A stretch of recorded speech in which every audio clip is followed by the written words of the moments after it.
Hey, wanna get some footage? This will be a mystery solved if we found it.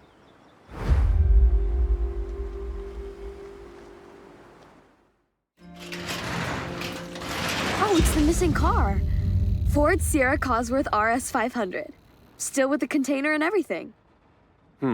Looks like whoever obtained the container attempted to extract the car and damaged it. This car dominated in the late 80s, truly the peak of the touring era. Once retired, it was meant to be shipped out to America, but it was lost in transit. Wow. Shipped, lost, and misplaced. It's a shame it never made it back out of that box. It was a great competitive car. Yes, originally built to push the speed of the Sierra Cosworth, it had a great amount of race potential. It's a true collector's item now. Well, let's get it back in mint condition. Fix up some of this unfortunate damage.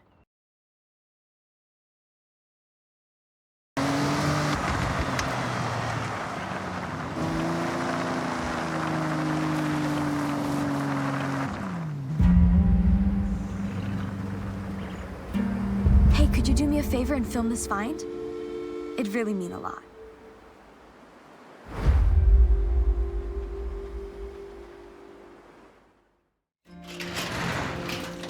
Wow.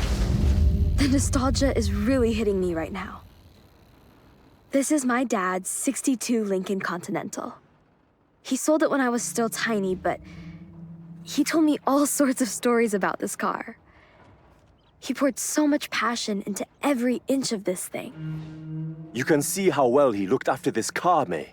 Even from the paint scheme alone, everything is high quality, down to all the details of a classic American lowrider. He had a group of friends in the '80s, all into the same lowrider custom builds. They'd curate their cars for shows and meets, showcasing their latest upgrades. I assume he had heavily lowered the chassis. Unfortunately, here it sunk down to the floor over time. But look at that interior. I'll be extra careful with this repair, May. Thanks, Yuji. I think finding this car, fixing it up, and breathing life into it once more will be my greatest show of appreciation to him.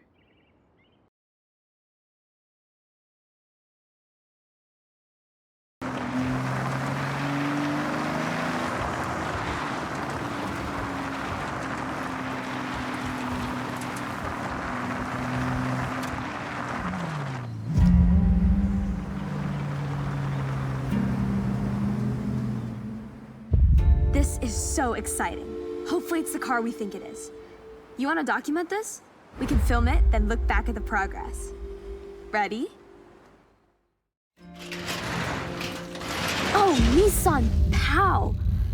Yuji, this has to be the car, right? It looks pretty classic.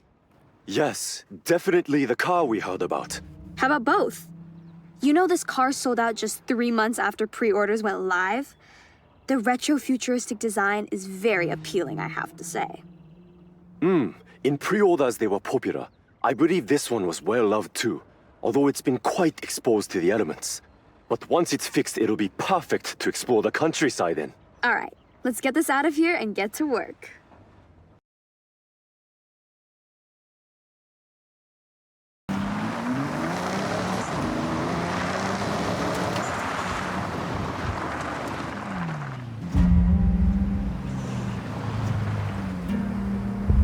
Look what we have here. You should get recording. If this is what I think it is, you're not gonna want to miss it.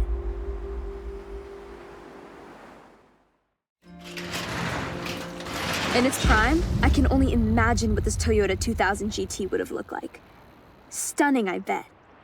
Not only beautiful, but incredibly high-performing. It was manufactured to be both comfortable for everyday use, but still race-ready. Really, it could be considered one of Japan's fast supercars. Extremely rare, too. I heard only a small amount were ever produced for road driving. Indeed. This one's had its interior stripped out. Been resting for a good while. When we get this back up and running, it will be truly impressive. Well, it looks like we're gonna need to order a lot of parts. Let's get it loaded, Yuji.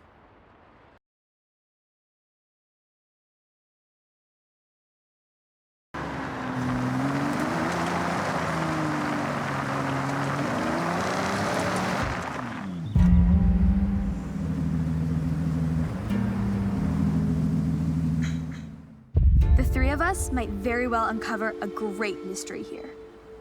You should record this.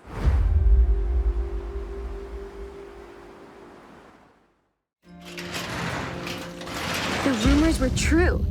The Peugeot 205 T16. Not so elusive anymore. What a find! It had been misplaced between rally stages, attending as a showpiece. No one knew where it went, diminished to rumors of sightings.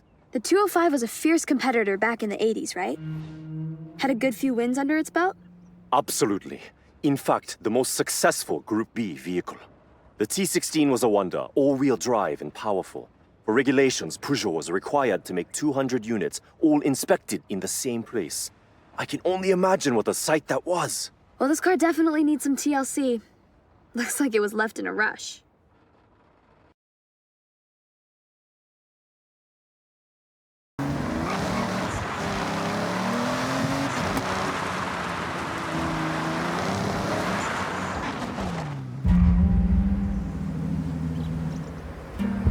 Ready for the big reveal?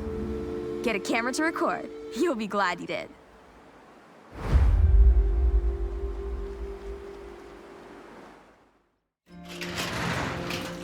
Would you look at that? The Porsche 930. Not looking too bad at all. Now this has truly impressed me. Being one of the fastest production cars, it gained a huge popularity in the street racing scene. Look at that rear engine, May. This one particularly has been heavily modified. Yes, I heard of a car like this being engineered to reach the highest speeds in Japan. Apparently, it has pieces from the Porsche 962. A car like this could effortlessly cut through the streets of Tokyo in a flash.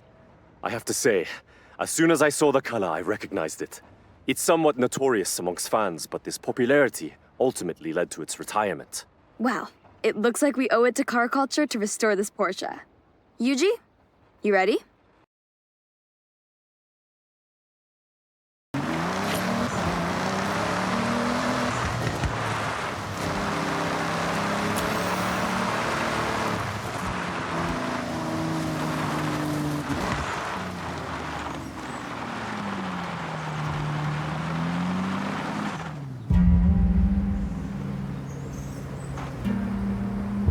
Imagine if the rumors are true and there really is a Le Mans competitor behind these doors.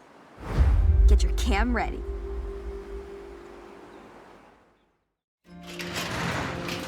Oh, I can't believe it! The Mazda 787B. There's no way it's been sat here all this time. Looking at the bodywork, it looks like it's been in some treacherous accident. Reports of it falling off a transportation truck must be true. Someone looks like they have tried to repair it, but damage must have been too great for them. Nothing you can't handle, huh, Yuji? It's completely renowned for endurance. Not exactly a delicate flower of a car. It's definitely worth trying to get it back up and running. The sound of the engine is iconic. Shame it couldn't run for another season. It's in definite need of some TLC. Ready to pack it up?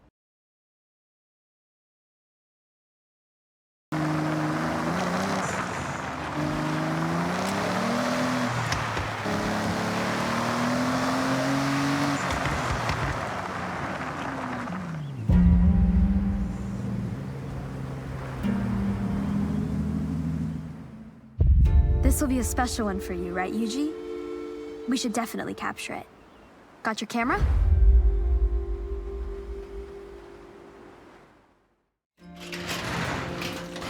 What a car!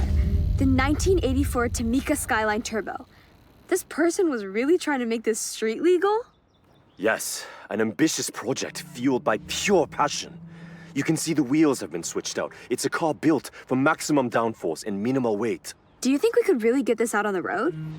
I mean, it looks like a lot of the conversion is halfway through. It is extremely different from the road car it was based on. Although, from what I was supplying and what I can see here, solid progress was made. So I believe we can. I believe it too.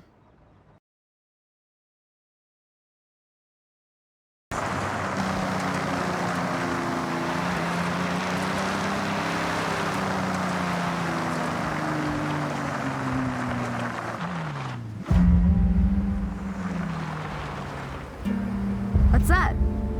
This definitely could be what we're looking for. You should get some footage.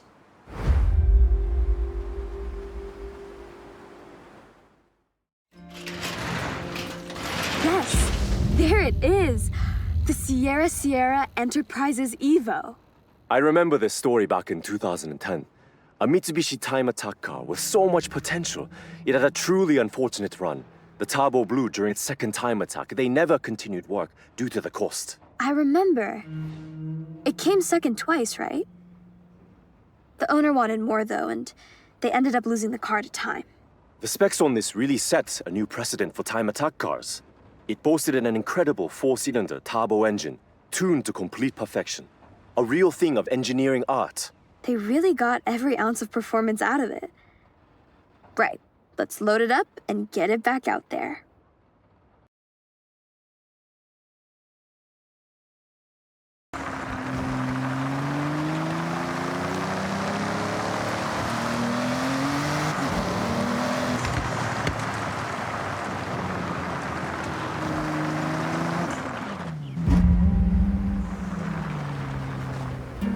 This will be a special one for you, right, Yuji? We should definitely capture it. Got your camera?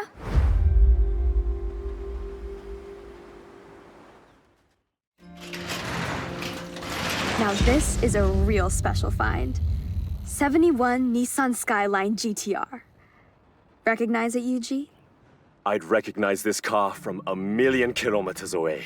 This is like stepping into a time capsule. The Hakosuka Skyline. My mentor truly poured all his time into this car. Raced it too. These were really sought after, weren't they? Altered specifically for handling and aerodynamics.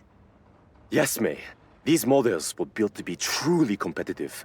The over-fenders became a thing of style, too. And didn't this car see victory after victory? It had real glory days. I can't believe it's still intact. Even his workbench is in the same place.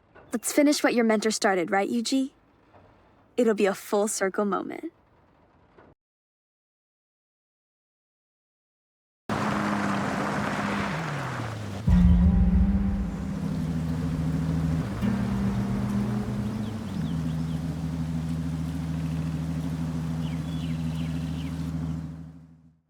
There's potentially a half-converted race car in here. Get recording. Let's see what we're working with.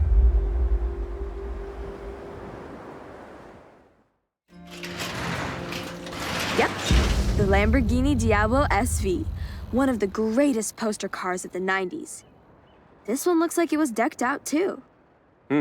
This is the car I was asked to advise on.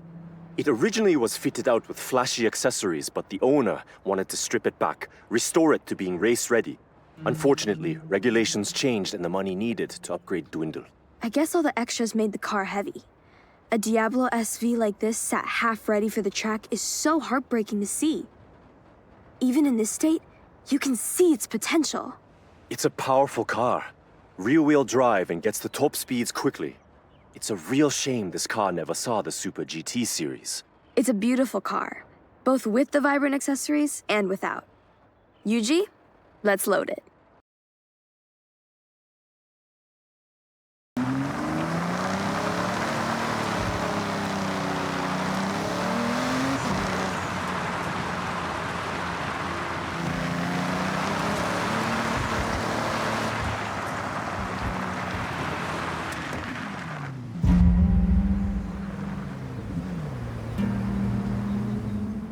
Hey, I think there will be an interesting find in here. Want to document it with some footage?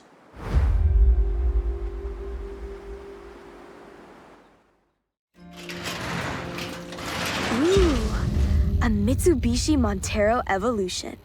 An absolute dominator of endurance rallies. Yes, exactly. In '97, this model marked the start of an incredible run for Mitsubishi at Dakar. Apparently, this one in particular performed well. The damage to that front bumper alone is an indication of an incredible endurance career. Almost fully destroyed. The aren't delicate, though. The Montero model won 12 Dakar rallies in the 2000s. They were surpassed at one point, but bounced back after further developing the truck. Well, it looks like you've got your work cut out restoring this off-roading monster. Let's load it.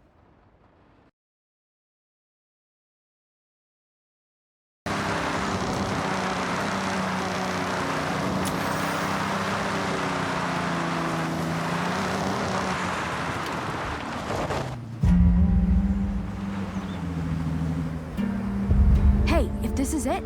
You'll want this properly recorded. Ready to film?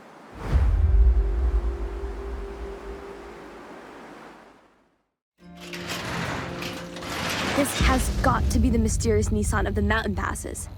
The R390. You know only one of these was made? Yes, it's the fastest and most expensive Nissan made to this day. Its racing counterpart was built for the 97 and 98 Le Mans, although there were some overheating issues in the first year.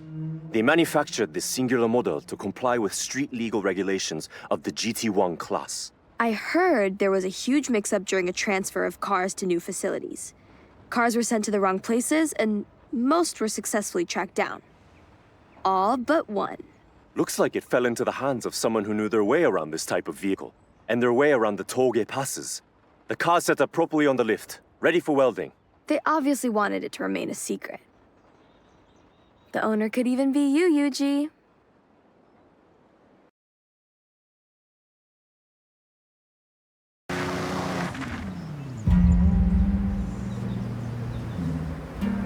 So, we have a possible 90s GT 500 champion behind these doors. Wanna get some footage of this?